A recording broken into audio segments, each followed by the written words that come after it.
In the High Middle Ages, a powerful military order emerged in the Mediterranean region. They were known as the Knights Hospitaller. The Knights Hospitaller, also called the Order of St. John, wielded significant influence and military might during medieval times. Their presence was felt throughout the Mediterranean, from the shores of Spain to the coasts of Greece. In the 14th century, they constructed a grand palace on the island of Rhodes to reflect their strategic dominance. This impressive structure, known as the Grand Master's Palace, served as a symbol of their power and control. The palace's design was not just about prestige, but also about conveying a clear message to all who saw it. The Knights Hospitaller were a force to be reckoned with. Today, the Old Town of Rhodes, where the palace stands, is recognized as a UNESCO World Heritage Site. The rich religious history of Rhodes adds another layer to its story, with influences from Christianity, Islam, and Judaism. As you explore the Grand Master's Palace, it's impossible not to feel a sense of the power and ambition that once defined this order. This chapter is just the beginning of our journey into the world of the Knights Hospitaller and their enduring legacy.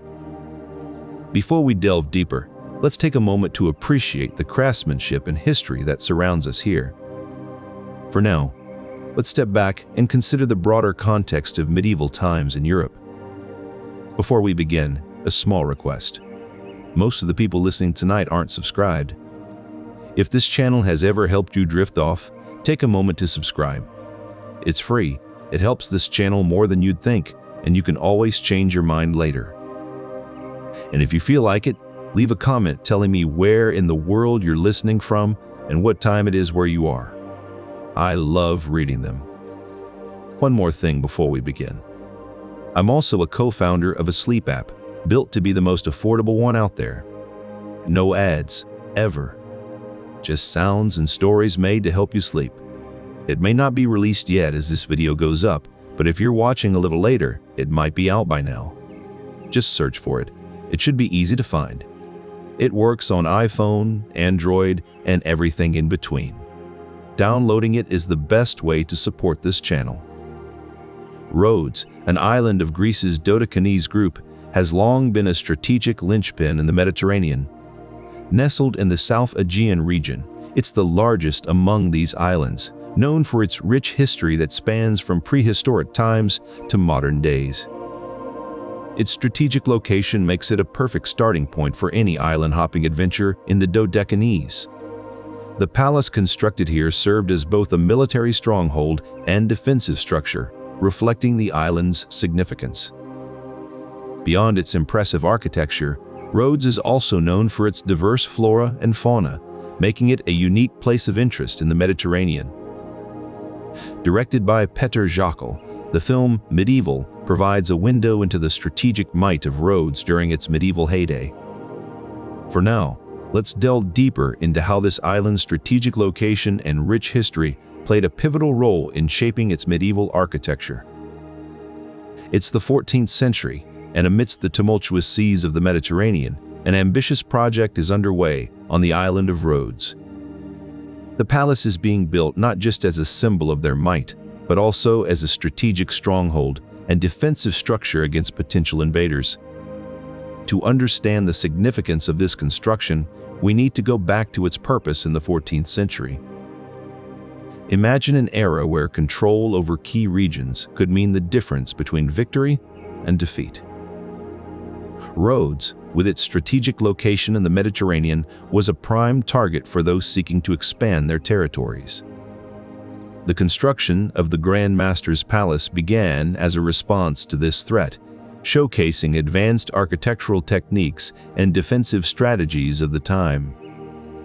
Thick walls, reinforced towers, and sophisticated fortification systems were all part of the design. These features weren't just for show. They were engineered to withstand sieges and protect those inside from enemy assaults. The palace also served as a military command center, allowing the Knights Hospitaller to coordinate their defensive efforts effectively. It was more than just a grand structure. It was an emblem of their strategic dominance in the region. For now, let's delve into how this impressive architecture reflected both the military might and engineering prowess of the Knights Hospitaller in the medieval era. Its grandeur was no accident. Every stone, every tower, and every fortification spoke of the order's influence in military prowess. Its imposing stateliness was not just a display of wealth, but a concrete demonstration of the knights' military might and strategic dominance over the region. Each tower, each wall, and every fortification was meticulously crafted to withstand sieges and attacks, reflecting the order's military expertise. In a time when every stone told a story, this palace told of grandeur, of power, and of an order that commanded respect across the Mediterranean. For those who saw its towering spires and fortified walls, it was clear that they stood in the presence of an authority that brooked no challenge. Defensive strategies were at the heart of the Knights Hospitaller's military campaigns. They were involved in numerous crusades and battles across the Mediterranean, with their primary goal being to protect Christian pilgrims traveling to the Holy Land. The palace's towering spires and thick walls were not just architectural flourishes, but vital components in their defensive strategy. These features provided a commanding view of the surrounding area, allowing the knights to spot approaching enemies from afar. In addition to its fortified walls, the palace included various defensive mechanisms such as moats and watchtowers. These elements worked together to create a formidable barrier against any would-be invaders. The Grand Master, the highest-ranking knight in charge of Rhodes, used this fortress as a base from which to coordinate their military campaigns and defensive strategies. His authority was unquestioned within these walls, making it a powerful symbol of their rule. In the heart of the Mediterranean, Rhodes held sway under the Knights Hospitaller, a powerful military order that turned this island into a prominent center of power. The Grand Master's Palace, their architectural masterpiece, stood as a testament to their strategic dominance and military might. But Rhodes's prominence drew the envy of many a ruler, including Suleiman the Magnificent, the Ottoman Sultan known for his conquests. In 1522, under Suleiman's command, a massive Ottoman army laid siege to the island fortress, marking the beginning of the Fall of Rhodes. For months, the Knights Hospitaller defended their stronghold with fierce determination, but the Ottomans' relentless assault eventually wore them down. After a grueling battle, the Grand Master surrendered, handing over the keys to Suleiman himself. The Fall of Rhodes was complete. With this victory, Suleiman transformed the Grand Master's palace into an administrative center for his expanding empire. The construction period spanned over 2 centuries, from 1309 to 1522, reflecting the meticulous craftsmanship and vision of the Knights Hospitaller. This sprawling palace comprises 58 rooms, making it one of the largest in medieval Europe. Each room is a testament to the grandeur and strategic importance of the Knights Hospitaller. Rhodes has been famous since antiquity for its historical sites, including the Colossus of Rhodes, one of the 7 wonders of the ancient world.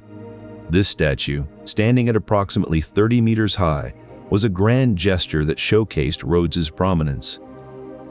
The island's natural beauty and rich historical tapestry have made it a significant tourist destination, drawing visitors from around the world who come to marvel at architectural marvels like the Grand Master's Palace. Even today, visitors can sense the power and significance that once filled these grand halls, making the palace a living history book of Rhodes's past. As you walk through the corridors, each step echoes with tales of medieval battles and strategic maneuvers that shaped the region's history. Despite the passage of time, the Grand Master's Palace continues to be a vital part of Rhodes's identity, preserving the island's rich history for future generations. But as centuries passed, so did the order's control over Rhodes. In 1522, Suleiman the Magnificent's forces conquered the island, and the palace fell into Ottoman hands. The once mighty palace became an administrative center for the Ottomans, a symbol of their new dominion in the Mediterranean. Yet, its grandeur and history remained undiminished. Today, the Grand Master's Palace stands as a reminder of Rhodes' rich past, an enduring testament to the island's strategic significance throughout history. As the political landscape of the Holy Land shifted, so did their purpose.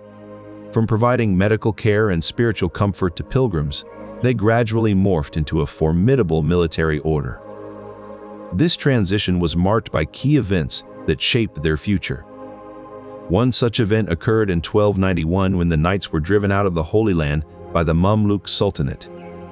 This expulsion forced them to seek new bases of operation.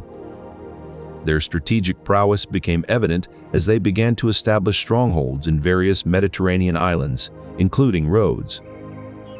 Under the leadership of Grand Masters such as Hélion de Villeneuve and Pierre d'Aubusson, the Knights not only fortified their island bases, but also launched numerous military campaigns against the Ottoman Empire. These campaigns served to reinforce their strategic dominance in the region, making them a formidable power that was both respected and feared. Their growing influence was symbolized by grand structures like the Grand Master's Palace on Rhodes. Throughout their evolution, the Knights Hospitaller adapted to the changing political climate of the Mediterranean, transforming from a simple hospital order into a significant military force that left an indelible mark on the region's history. This complex evolution set the stage for their construction of the Grand Master's Palace, a testament to their strategic dominance that continues to resonate today. Medieval fortifications were designed to withstand sieges and protect against invasion. One key feature was the use of moats, deep trenches filled with water that surrounded the castle walls. These moats not only created an additional barrier for attackers, but also served as a reservoir in case of siege. Towers were another critical element. Elevated and positioned strategically around the castle perimeter, towers provided a commanding view of the surrounding area. Bastions, or protruding sections of walls, were also integrated into the design. These bastions allowed for crossfire against attackers attempting to breach the walls from multiple directions. First and foremost, materials had to be sourced from across Europe. Marble was brought in from Italy, while limestone was quarried locally on the island of Rhodes itself. Labor was another crucial aspect.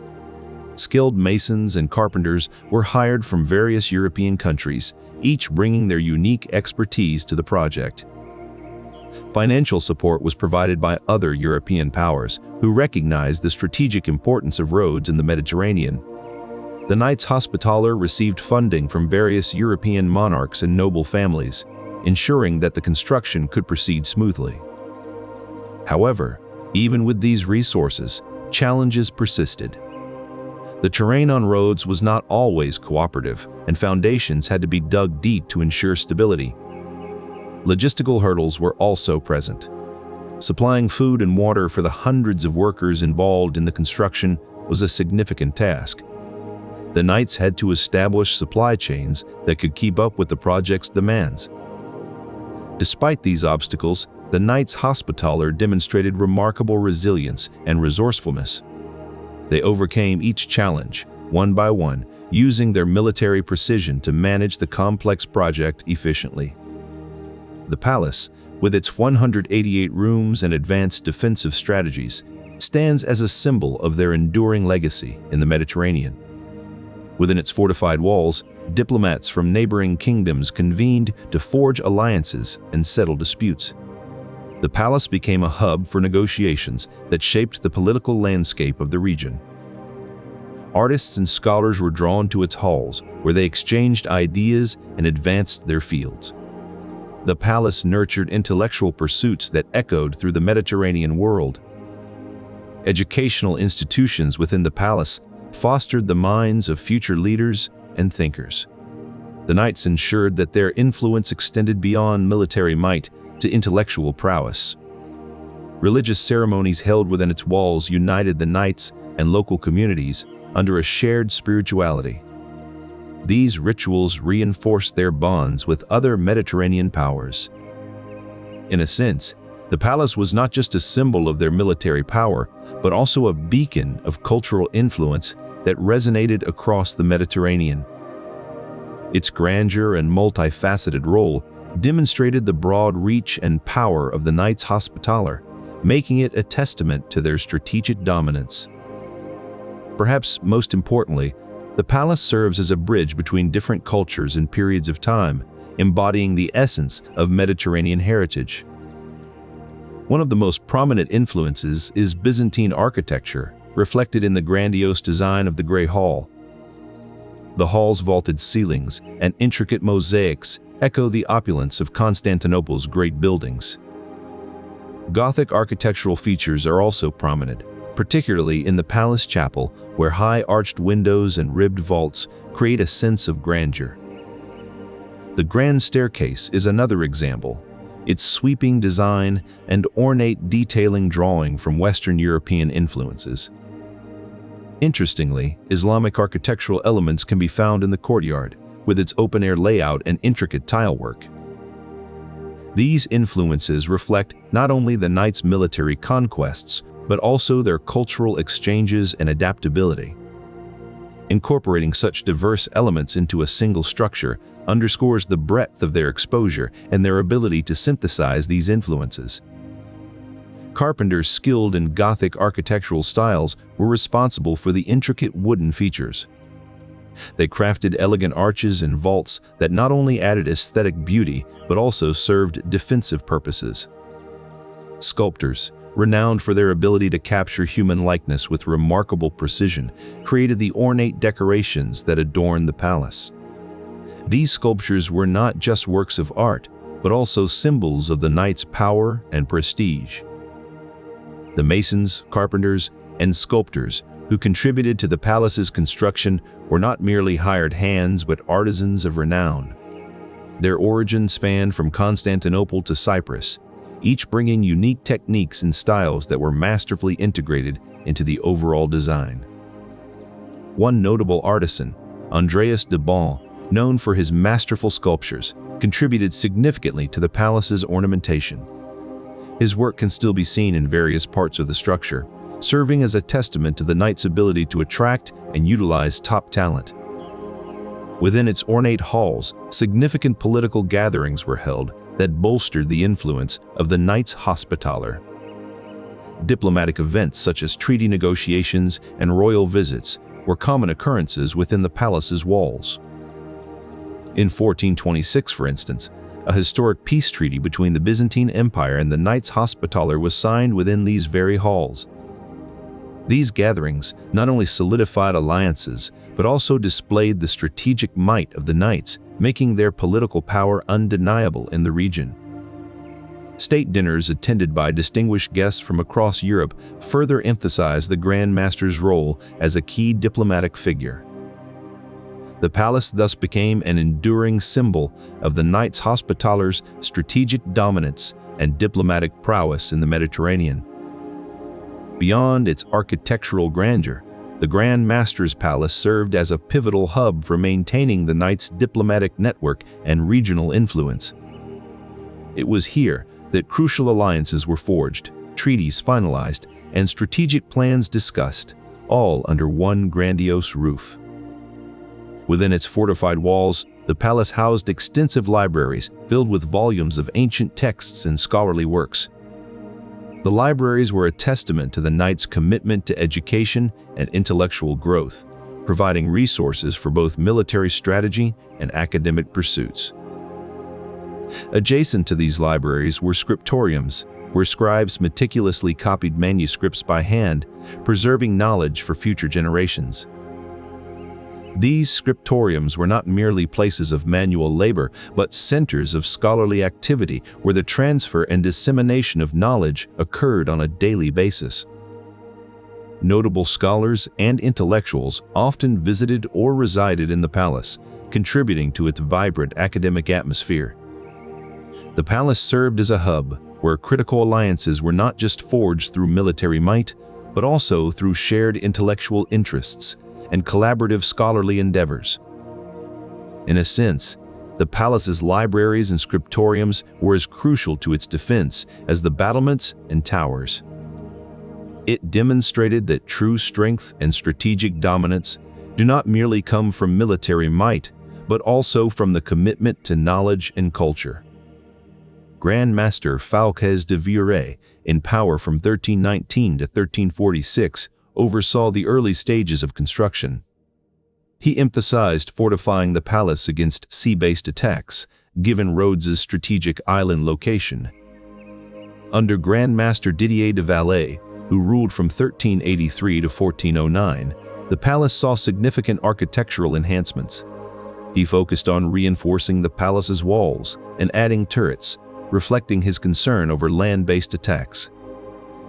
De Valais' fortifications transformed the palace into a robust military stronghold, capable of withstanding prolonged sieges and ensuring the safety of those inside. Grand Master Emery d'Amboise, ruling from 1503 to 1512, brought a unique perspective on defense. He ordered the construction of an inner courtyard with lush gardens and a grand ballroom. The courtyard provided a strategic retreat for the knights, offering respite from combat while serving as an additional line of defense should the outer walls be breached. Each Grand Master's contribution was not merely a reflection of their personal vision, but also an adaptation to the evolving threats they faced. The Grand Master's Palace on Rhodes is thus more than just a historical site. It is a living document of strategic thinking and military innovation spanning centuries. It illustrates how the strategic thinking of the Grand Master ensured that the palace served not only as a symbol of their power, but also as a practical military asset. The construction choices made by each Grand Master reflected their understanding that true strength comes from adaptability and resilience in the face of changing threats. The strategic thinking that guided the construction of the Grand Master's palace has ensured its enduring legacy, making it a timeless symbol of both power and wisdom. So, they constructed an intricate system of interconnected defensive structures across the island. These fortifications included watchtowers, strategically placed at key points along the coastline. Each watchtower was equipped with powerful torches and signal devices to warn of approaching enemies. Communication between these fortifications was swift and reliable, thanks to a complex network of messengers and signals. The Grand Master's Palace itself served as the command center of this defense network. From here, the Knights Hospitaller could coordinate the island's defenses and quickly respond to any threats. This comprehensive strategic planning ensured that Rhodes was well defended against potential invaders. The Knights Hospitaller's foresight in creating this integrated defense network demonstrates their military might and strategic dominance. From the heights of its grand towers, the Knights Hospitaller oversaw not just the military might, but also the vital supply chain that ensured their strategic dominance over the Mediterranean. Within its walls, vast storage facilities held provisions that could sustain the knights through long sieges and lean seasons. The palace was designed with efficiency in mind, featuring extensive logistical arrangements for receiving and storing incoming supplies. These arrangements included a complex system of warehouses, granaries, and armories, all strategically positioned to facilitate quick access during times of need. By overseeing these operations from the palace, the knights could swiftly mobilize resources, ensuring their forces were always well supplied. This intricate supply chain was a testament to the knights' foresight and strategic planning, making their stronghold not just impressive in its grandeur, but also essential for maintaining power. Beyond its architectural grandeur, the palace's strategic importance lay in its role as a nerve center for the knights' supply chain. The efficient management and distribution of resources from this hub underscored the Knights Hospitaller's military might and strategic dominance in the region. The palace was equipped with a state-of-the-art infirmary where wounded knights and residents could receive treatment. This infirmary was staffed by skilled physicians who employed the latest medical techniques of their time. The Knights Hospitaller were at the forefront of medieval medicine, practicing innovative surgical techniques and utilizing advanced medical instruments. One such instrument was the trepan, a saw-like tool used to perform delicate brain surgeries. The palace's medical facilities also included a pharmacy, where medicinal herbs and potions were prepared by skilled apothecaries. These remedies were used to treat a wide range of ailments, from minor wounds to more serious conditions. One of the most notable advancements in medieval medicine practiced at the palace was the use of leeches for bloodletting. This technique was believed to balance the body's humors and was a common treatment for various illnesses.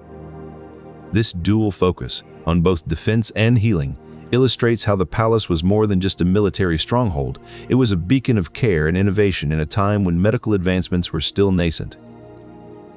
In the tranquil Mediterranean nights, the palace's lights would often shine as a symbol of hope and healing, reminding the inhabitants of Rhodes that they were protected not just by force, but also by the power of medicine. As you stand before the Grand Master's palace on Rhodes, one cannot help but marvel at its architectural prowess. This was no ordinary residence. It was a fortress designed to protect and defend. The palace's design reflects the strategic dominance of the Knights Hospitaller in the Mediterranean. A moat surrounds the structure, acting as a first line of defense. Beyond the moat, you encounter thick stone walls that were designed to withstand powerful siege engines and assaults. These fortifications are not merely passive barriers. They are part of an intricate defensive system that includes bastions and towers strategically placed to maximize the field of view. The placement of these bastions is no coincidence. They allow defenders to monitor multiple approaches simultaneously, ensuring that any intruder can be spotted well before reaching the inner sanctum. Inside the palace, rooms are arranged to optimize defense. Key areas such as the treasury and living quarters for the Grand Master are located in the most secure parts of the building. Every design element serves a purpose, reflecting the military might and strategic acumen of the Knights Hospitaller. As you walk through these hallowed halls, you can't help but feel the power and influence of those who once called this place home. The Grand Master's palace stands as a testament to the Hospitaller's dominance in the Mediterranean region. Its location was no accident. Rhodes is situated in the heart of the Mediterranean, making it a prime strategic point for maritime control. These facilities were essential for maintaining the Knights' power, ensuring a steady supply of provisions to support their operations and maintain their military readiness. In addition to its role in supply chain management, the palace was strategically located near crucial port locations. These ports allowed for efficient import and export of goods, further enhancing the Knights' ability to manage their resources and project power across the region. From this central location, they could coordinate military campaigns, manage trade routes, and ensure that their forces were well supplied and ready for any challenge. This comprehensive approach to logistics was key to the Knights' ability to maintain their strategic dominance and project power across the Mediterranean. It is a testament to their ability to manage resources efficiently and project power effectively, cementing their place as one of the most influential military orders in medieval times. Today, the palace serves as a reminder of the Knights Hospitaller's strategic brilliance and their enduring legacy in the Mediterranean. The palace was built using advanced masonry techniques, incorporating Gothic architectural elements that were cutting-edge for the time. Arched windows and ribbed vaults not only provided structural support, but also lent an air of grandeur to the interior spaces. But the innovations extended beyond mere aesthetics. The palace boasted early water and sewage systems, reflecting a deep understanding of hygiene and sanitation. An intricate network of pipes carried fresh water from external sources, while waste was efficiently removed through underground channels. These systems ensured a level of cleanliness and comfort that was exceptional for the medieval era. Defensively, the palace was ahead of its time. It featured innovative mechanisms like drawbridges and hidden escape routes designed to withstand sieges. The use of a moat surrounding the palace further enhanced its defensive capabilities. The integration of these medieval innovations into the Grand Master's palace demonstrates the Hospitaler's ingenuity and technological prowess, making it a formidable stronghold. Each element of its design serves as a testament to how medieval innovation could be harnessed for both defense and daily life. The palace showcased various architectural styles that reflected the influence of different regions and periods. Gothic arches and vaults were seamlessly integrated with classical Greek elements, creating a unique blend that mirrored the multifaceted history of the Mediterranean. This architectural synthesis was not merely aesthetic. It embodied the Knights Hospitaler's strategic dominance over the region. These visits facilitated the exchange of ideas and knowledge between scholars and dignitaries from across Europe and the Middle East. The palace library was a treasure trove of manuscripts and texts that reflected these cultural interactions. Scholars from various regions would gather here to study these rare documents, fostering an environment of intellectual growth. The palace thus became a nexus for the spread of knowledge and ideas, reflecting the broader influence of the Knights Hospitaller. Under their governance, Rhodes became a critical trading post in the Mediterranean, managing the flow of goods between East and West. Silks from China, spices from the Middle East, and precious metals from Europe were among the valuable commodities traded through Rhodes's ports. The Grand Master's palace played a pivotal role in overseeing this commerce, with its vast halls and chambers serving as administrative centers for managing trade operations. Its location near the harbor was no coincidence. It allowed the Knights to keep a close watch on shipping activities and enforce their regulations efficiently.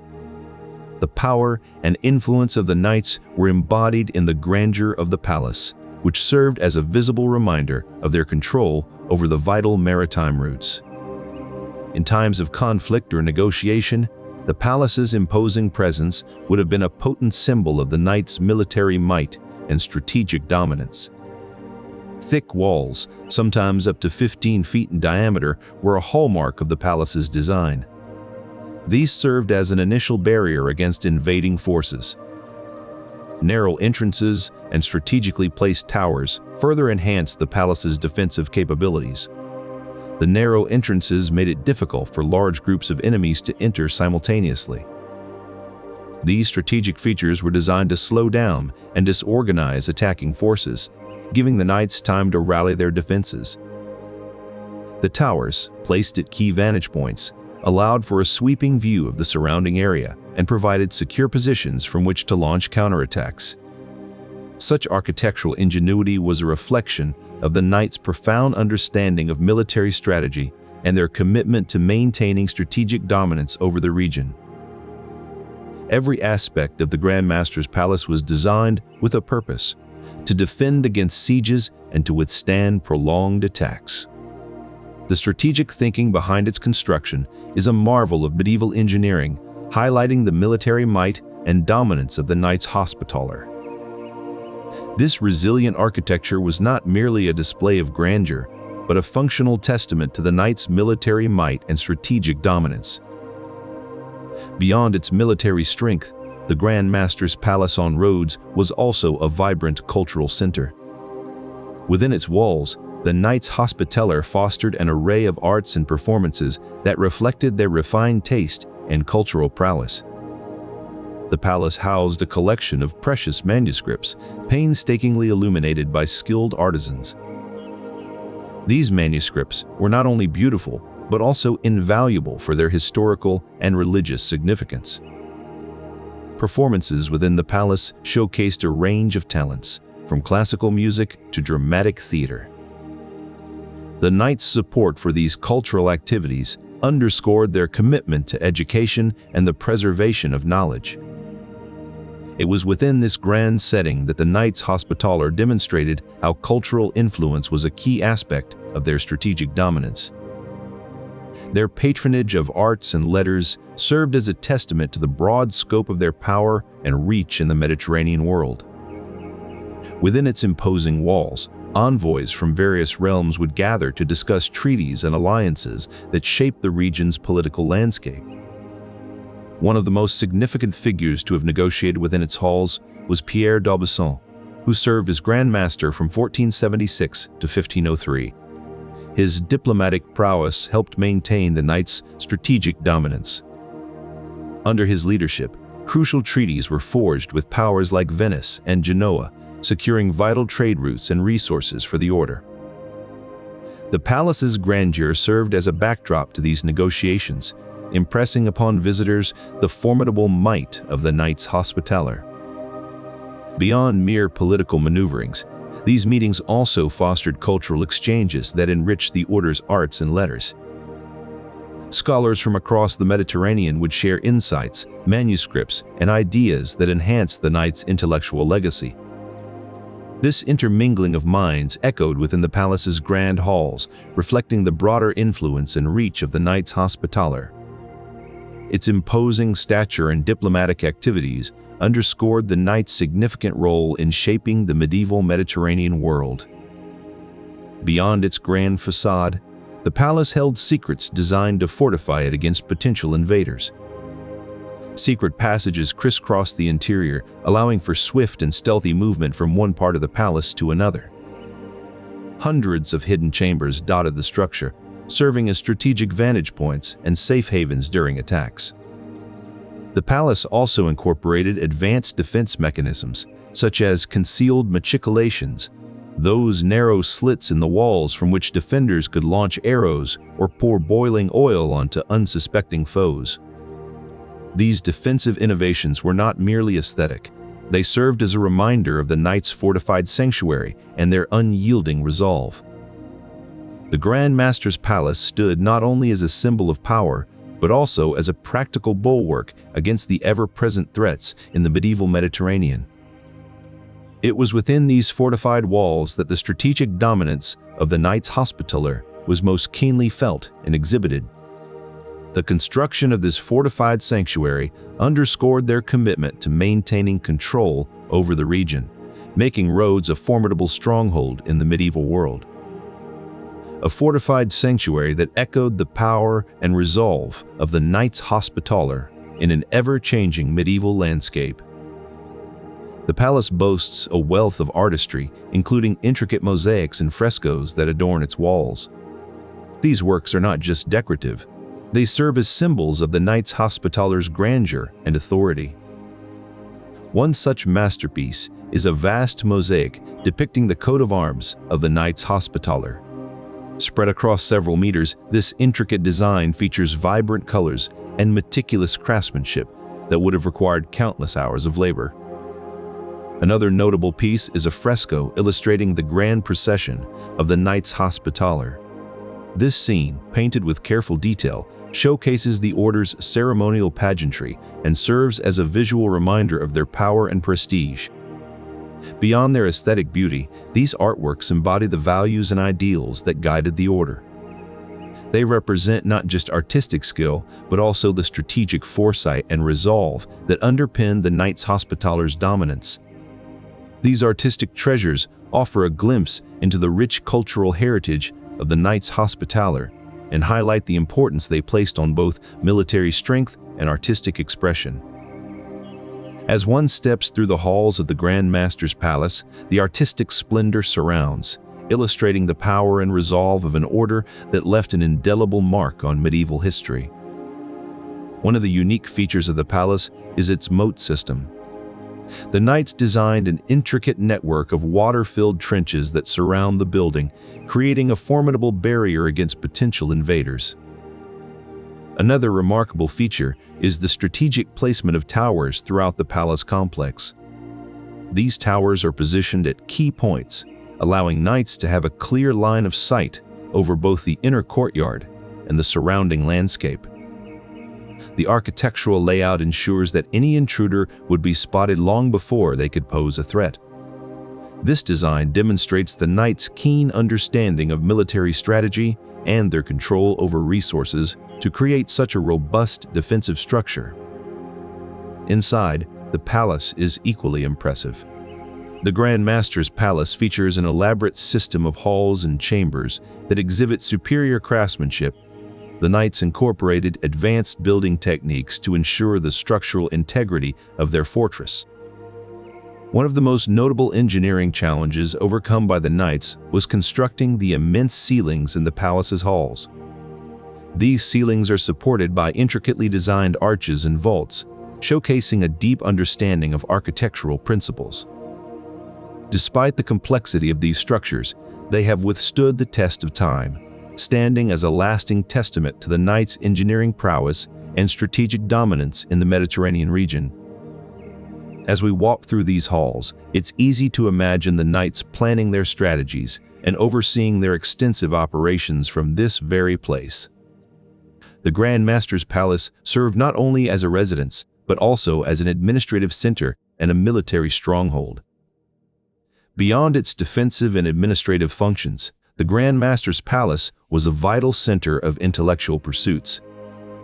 Within its sturdy walls, the Knights Hospitaller maintained extensive libraries and scriptoriums. Here, scholars would meticulously copy ancient manuscripts by hand, preserving the knowledge of generations past. The scriptorium was not merely a place of transcription, but also a hub of academic exploration. Knights and scholars alike would pore over texts, debating philosophical ideas and advancing their understanding of the world. These intellectual activities solidified the Grand Master's Palace as a center of medieval learning. This blend of power and knowledge underscored the palace's role as a beacon of medieval scholarship. For centuries, the intellectual pursuits within these walls illuminated the minds of those who sought to understand the intricate tapestry of human knowledge. One of its most striking features is the use of moats as a defensive mechanism. These wide ditches surrounding the palace were designed to slow down and deter potential attackers. The depth and width of these moats could pose significant challenges for siege engines, making it difficult for enemies to approach the palace walls unimpeded. Bastions, or reinforced sections of the wall, were another key architectural feature designed to withstand heavy bombardment and provide robust points of defense against siege machines. By employing moats, towers, and bastions, the palace became a living embodiment of the Knights' military strategy, enhancing their defensive capabilities and reinforcing their strategic dominance in the Mediterranean. This strategic approach not only protected the palace, but also symbolized the Knights' unyielding resolve to maintain their power and influence in the region. Today, visitors can still witness the enduring legacy of the Knights' strategic dominance through the robust defensive features of this historic palace. Among these technological innovations was an advanced water supply system that ensured a steady flow of fresh water throughout the palace. This system was essential for maintaining hygiene and comfort within the fortified walls. The design also incorporated sophisticated defensive strategies, such as an intricate network of tunnels and chambers that allowed for the strategic movement of troops within the palace. These defensive techniques were complemented by innovative building materials that not only enhanced the structural integrity of the palace, but also provided additional layers of security. One of the most remarkable features was the use of a double-walled construction method, which added an extra barrier against enemy attacks. Today, visitors can still witness these remarkable features and understand how they contributed to the palace's enduring legacy as a fortress of technological innovation. Through these technological innovations, the Knights Hospitaller demonstrated their commitment to staying at the cutting edge of military technology in the Mediterranean region. Constructing and upkeeping such an imposing structure required meticulous planning and execution. The Knights managed a complex supply chain, ensuring that materials and resources were delivered on time and in the right quantities to support the construction efforts. They maintained meticulous records of every shipment, tracking everything from stone to timber, ensuring no critical component was missing. Resource allocation was another key aspect of their logistical mastery. The Knights ensured that resources were distributed efficiently across the project, preventing any bottlenecks or shortages. Every worker and craftsman had a specific role and schedule, coordinated with precision to keep the construction on track. The knights even anticipated potential challenges like storms or political instability that could disrupt their supply lines, putting contingency plans in place to mitigate any risks. This foresight and preparedness demonstrated the knights' deep understanding of logistics, crucial for maintaining their strategic dominance in the Mediterranean. The Grand Master's palace was not just a symbol of power, but a practical demonstration of their ability to manage complex operations efficiently and effectively. This logistical mastery further solidified their strategic dominance in the region, making them a formidable force to be reckoned with. The Byzantines, themselves masters of defensive architecture, provided valuable insights into fortification strategies that the knights incorporated into their palace design. This collaboration strengthened both sides against potential threats in the region. Simultaneously, the Knights Hospitaller formed economic ties with Venice and Genoa, two of the most powerful maritime republics of the time. These alliances ensured a steady supply of materials and wealth, essential for maintaining such an extensive complex. The support from Venice was particularly significant. The city-state provided financial backing that helped fund the intricate carvings and grandeur of the palace, making it a symbol of the knights' prosperity and influence in the Mediterranean. The knights also sought military alliance with the Kingdom of Cyprus. This partnership bolstered their defensive capabilities, offering additional troops to protect the palace and the island of Rhodes from potential invasions. Every architectural element in the palace, from its imposing walls to its grand halls, was a tangible symbol of these alliances and their enduring impact on the knights' strategic influence. Imagine a time when the Mediterranean Sea was not just a picturesque backdrop, but a strategic battleground. In this era, the Knights Hospitaller rose to prominence, their military might echoing across the waves. The Knights Hospitaller were not merely landlords, they were skilled seafarers who used their navy to protect Rhodes from invaders. The harbor of Rhodes was no ordinary port. It was the heart of their defensive strategy, a bustling hub where ships could be swiftly mobilized and supplies efficiently stocked. The Knights' navy played a crucial role in their defensive strategy, enabling them to launch preemptive strikes against potential threats long before they reached the island's shores. In times of siege, the harbor could be swiftly fortified with chains and nets to prevent enemy ships from entering or escaping. This dual-purpose design was a testament to the Knights' foresight and strategic prowess, reflecting their command of both land and sea. Signals from these watchtowers could be relayed swiftly across the island, allowing the Knights to mobilize their forces with remarkable efficiency. The walls of the Grand Master's palace were reinforced to withstand powerful assaults.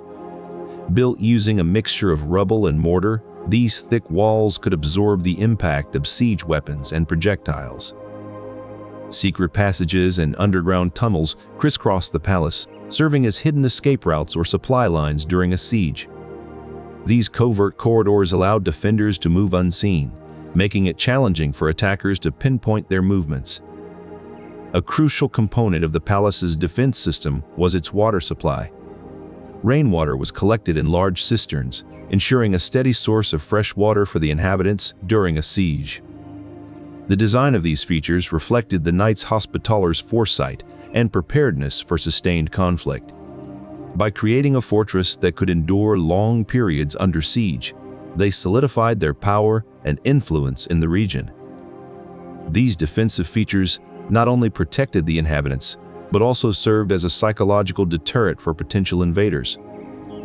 As you explore the palace today, you can see how every element was meticulously planned to ensure resilience during times of war and conflict. This legacy of strategic fortification continues to impress visitors, offering a glimpse into the sophisticated defensive tactics employed by one of history's most formidable military orders. The Grand Master's palace serves as more than just a historical site. It is a living testament to the enduring power of strategic foresight and preparedness in the face of adversity. At the heart of this intelligence network were spies and informants, scattered across key locations in the region. They provided vital information about potential threats, allowing the knights to anticipate and counteract any hostile moves. The knights also relied heavily on diplomatic envoys who traversed the sea, forging alliances and gathering intelligence. These emissaries were instrumental in maintaining a dynamic understanding of geopolitical shifts. This continuous flow of information allowed the knights to adapt their defensive strategies, ensuring that the Grand Master's palace was not merely a fortress, but a living nerve center of strategic planning. Intelligence gathered through these networks influenced critical construction choices. For instance, they incorporated advanced defensive features designed to thwart specific threats identified by their informants. Moreover, the palace housed a sophisticated command center where this information was analyzed and disseminated to the knights' various garrisons across the region. This made the palace more than just a residence. It was the heart of their defensive apparatus. In essence, the palace was more than a historical site. It was a living example of how strategic foresight and intelligence networks can transform a fortress into an unbreachable stronghold. The Knights Hospitaller built their power not only through military prowess, but also by leveraging economic strength. They controlled key trade routes in the Mediterranean, ensuring a steady flow of goods and wealth into their coffers. Their strategic dominance allowed them to impose taxes and tributes on the cities and ports they controlled. The grandeur of the Grand Master's palace was a tangible result of their financial prowess and strategic control over resources. It stood as a symbol of their economic might, echoing through the halls and chambers of this architectural marvel. In every carved stone and ornate detail, the legacy of their economic power endures. The palace is more than just a historic site. It's a testament to how economic power can shape the physical landscape of history. And in its grandeur, we see the enduring impact of their strategic and economic dominance. Its strategic location, perched high on a hill overlooking the city and harbor, was no accident. From this vantage point, the knights could keep a watchful eye on the comings and goings of ships and visitors alike, ensuring that nothing slipped by unnoticed. The palace's layout was designed with military functionality in mind. Rooms were arranged to facilitate quick communication and coordination among the knights, essential for planning and executing military campaigns. The Grand Master, at the heart of this complex, had direct access to the most critical information and could make swift decisions when needed. Imagine a war room filled with maps charting out the Mediterranean Sea, markers indicating enemy positions, and scrolls detailing battle strategies. This was no mere residence. It was a medieval military headquarters where vital plans were laid out and executed with precision. As we wander through these hallowed halls, we can almost hear the echoes of urgent discussions and the clatter of armor as knights prepared for their next mission. Each corner tells a story of military prowess and strategic foresight. From its elevated position on Rhodes, the palace commanded a panoramic view of the Mediterranean Sea. This vantage point allowed the knights to monitor and control shipping lanes that passed through the island's waters.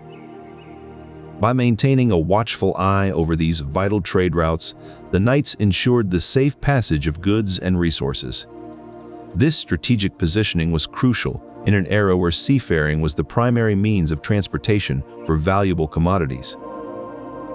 The knights leveraged their military prowess to deter and intercept any potential threats. Their naval fleet, stationed nearby, was ready to respond swiftly to any perceived danger along these routes. This vigilant oversight not only protected the flow of goods, but also instilled a sense of security among merchants and traders who plied the Mediterranean waters. Knowing that the Knights Hospitaller were watching over them, they felt more confident in conducting their business. The control exerted by the Grand Master's palace extended beyond the physical realm. The knights also imposed administrative regulations and collected taxes from ships passing through their jurisdiction. These measures helped fund the order's operations while ensuring that trade within their sphere of influence remained orderly and profitable. The economic stability thus maintained further bolstered the knights' military capabilities. This control, anchored in the fortified walls of the Grand Master's palace, underscored how military might could shape economic landscapes and secure vital trade routes. The palace's commanding presence was not merely a symbol of power, but an active hub that safeguarded the flow of goods, fostered economic growth, and maintained stability in the Mediterranean region. As we explore more about the Grand Master's palace, we come to appreciate the intricate balance between military strategy and economic influence that shaped medieval society. Amid the medieval landscapes of the Mediterranean, one structure stood as a pivotal node in intelligence networks, the Grand Master's Palace on Rhodes. In an era where information was power, the palace was strategically designed to collect, analyze, and distribute intelligence vital for military campaigns and diplomatic efforts. Its location at the crossroads of major trade routes meant it could monitor the movements of merchants, envoys, and potential threats, making it an ideal post for espionage. Within its thick walls, scribes and strategists pored over maps, deciphered codes, and studied the latest reports from across the Mediterranean. The palace's grand library housed parchments detailing battle strategies, alliances, and political maneuvers that shaped the Hospitaler's strategies. From here, messages were dispatched to allies or deployed forces, ensuring timely and accurate information flow throughout their operations. This intricate web of intelligence gathering and dissemination was critical in maintaining the Hospitaler's strategic dominance over the Mediterranean region. In a time before digital communication, the Grand Master's Palace stood as an unparalleled center for medieval intelligence networks. As we trace back to these ancient halls, we appreciate how information control underpinned the Knights Hospitaler's enduring influence and military prowess. And so, within this grand palace, medieval intelligence networks hummed with activity, orchestrating the strategic moves that echoed through history. Moats surrounded the palace, adding an extra layer of defense. These deep trenches filled with water created a formidable barrier against attackers, making it near impossible for enemies to breach the perimeter without alerting those inside. Strategically placed watchtowers and battlements dotted the palace's design. These vantage points allowed sentries to keep a constant eye on the surrounding landscape, ensuring that any approaching threat could be detected and countered swiftly. The placement of the palace itself was no accident. Positioned high above the city, it commanded a panoramic view of the sea and the mainland. This vantage point allowed for early detection of any incoming forces, providing crucial time to prepare for an attack. Each element of the palace's design, from its thick walls and moats to its strategically placed watchtowers, testified to the Knights Hospitaler's unyielding dedication to military security. Their grand vision of a fortified haven was brought to life in every stone laid. These rooms housed intricate maps, drawn with precision and updated constantly to reflect the ever-changing political landscape of the region. Knights would gather here, poring over these charts to plan their next move. The strategic planning within these walls was crucial in maintaining the order's dominance. Decisions made here echoed across the Mediterranean, shaping both political and military dynamics. The knights would study these maps, marking potential threats and opportunities, their minds calculating the best course of action to safeguard their interests and expand their influence. Beyond the war rooms, the palace's grand ballrooms often served as gathering places for military councils, where key figures would convene to debate and finalize strategic moves. From here, orders would be sent out, commanding fleets and troops to positions that would either quell threats or seize new territories. The palace's role in this grand design was pivotal. This grand vision of control and strategy was made real in every stone laid, making the palace not just an architectural marvel, but a living testament to their power. At its heart was a war room, meticulously designed to facilitate tactical planning and communication strategies. This room, with its thick stone walls and narrow slit windows, provided a secure environment for the Knights Hospitaler to strategize their military campaigns. The war room was equipped with a large table inlaid with maps of the Mediterranean region. Using these intricate maps, the Knights Hospitaller could plot their naval routes and plan their attacks on enemy fleets. Communication was a vital aspect of their military strategy.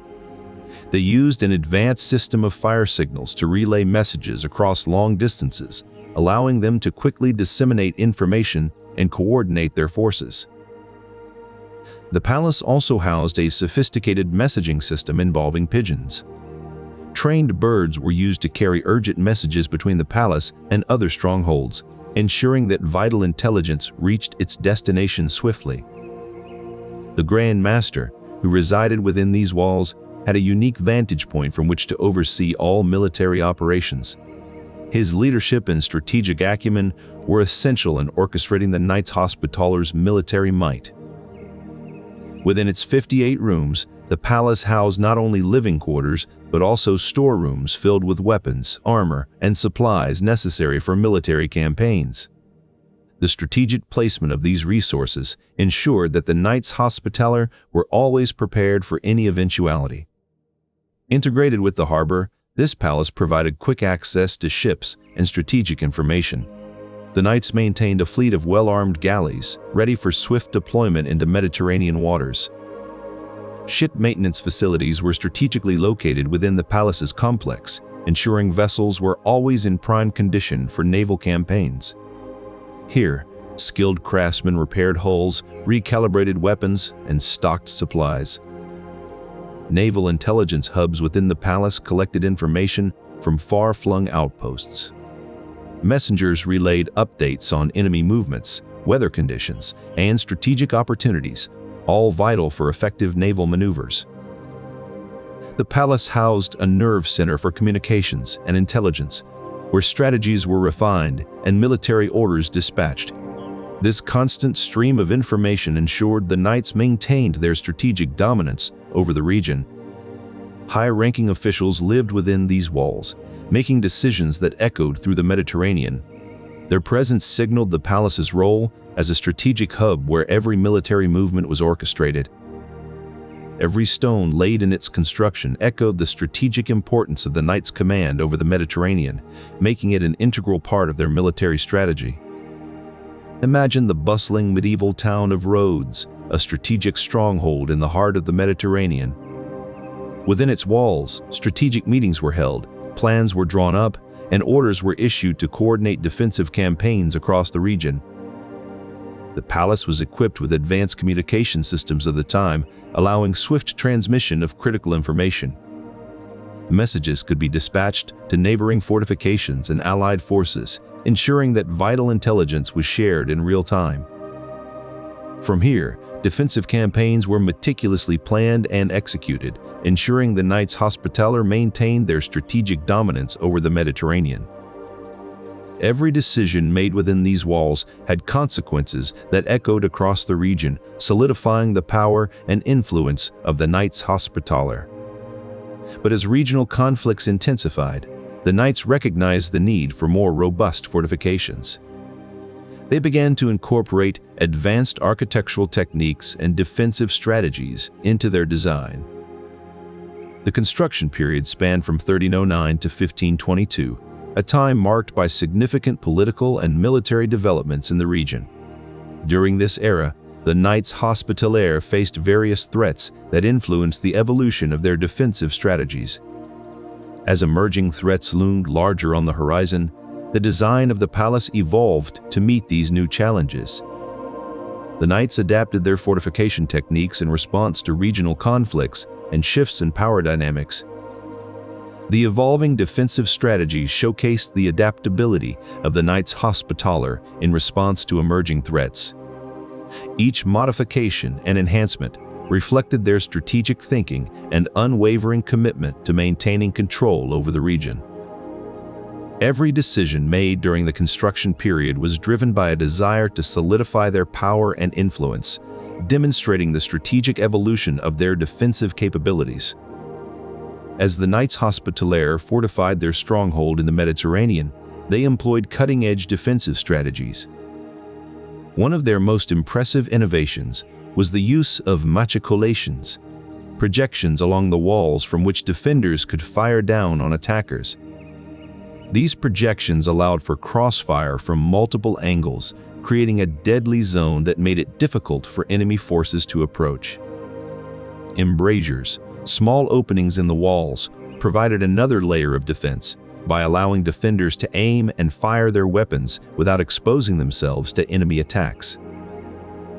The palace's moat was another ingenious feature, providing a water barrier that made direct assaults almost impossible.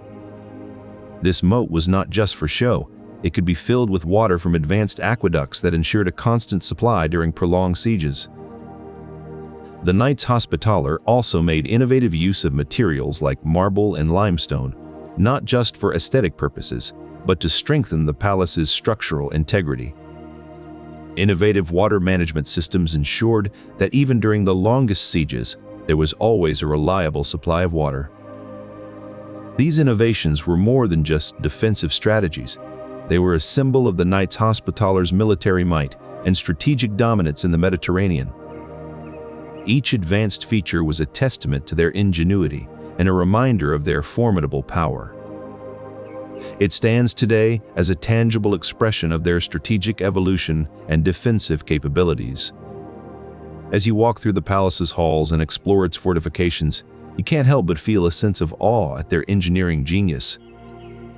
The coastal defenses of Rhodes surrounding the palace were intricately designed to ward off any potential invaders and assert the knights' dominance in the sea. These fortifications included robust walls, towers, and ramparts that encircled the palace, providing a formidable barrier against any naval assaults. The construction techniques employed by the knights were advanced for their time, incorporating state-of-the-art architectural principles to ensure maximum strength and durability.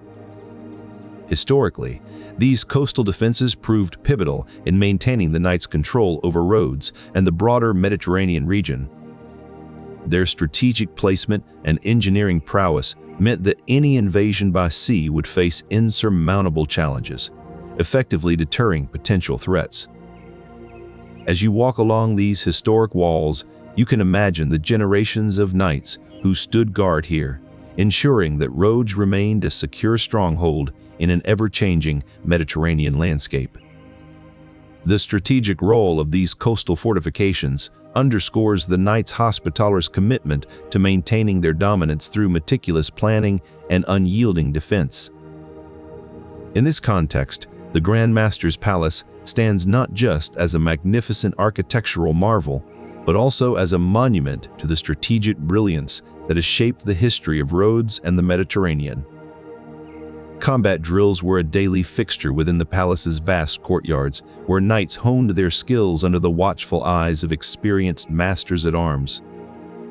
Siege engineering lessons were conducted in specialized chambers, complete with models and diagrams, teaching knights how to construct and dismantle fortifications effectively. Naval strategy sessions were held in grand halls, adorned with detailed maps of the Mediterranean, where knights discussed tactics and contingency plans for maritime warfare. Notable instructors such as Guillaume de Villaret and Hélion de Rennes graced the palace's halls, sharing their expertise and war stories that inspired generations of knights. Visiting experts from across Europe would often arrive to share insights on emerging military technologies and battlefield innovations, keeping the Knights Hospitaller at the forefront of strategic thinking. Through these meticulous training regimes, the Grand Master's Palace stood not merely as a symbol of power, but as a crucible where strategic brilliance was forged and refined. Among the most notable innovations were siege crossbows, powerful machines capable of launching projectiles over considerable distances. These massive weapons required skilled craftsmanship to construct and maintain. The knights employed master artisans to design and build these artillery systems. The crossbows were not merely for show, they played a crucial role in the defense of the palace. With their formidable range and accuracy, these weapons could deter potential invaders from even attempting an attack. But the knights' artillery innovation didn't stop at crossbows. They also incorporated trebuchets into their defensive arsenal, A trebuchet is a siege engine that uses a sling to hurl large projectiles, such as rocks or firebombs, over great distances. These trebuchets were carefully crafted with heavy counterweights and robust slings, allowing them to launch projectiles with devastating force. The strategic placement of these artillery systems within the palace ensured that no approach was left unguarded. Each weapon served a specific purpose, covering different angles and ranges of attack. By integrating these advanced systems, the Knights Hospitaliers demonstrated not only their superior technological capabilities, but also their unyielding commitment to defending and controlling key Mediterranean trade routes. The Grand Master's palace thus stood as a beacon of the Knights' military prowess and technological superiority, striking fear into the hearts of potential adversaries. The fortified walls and advanced artillery systems worked in tandem to maintain the strategic dominance of the Knights Hospitaller over the region. With each innovation and every defensive measure, the palace further cemented its reputation as an impregnable fortress, a symbol of the Knights' unwavering resolve and military excellence.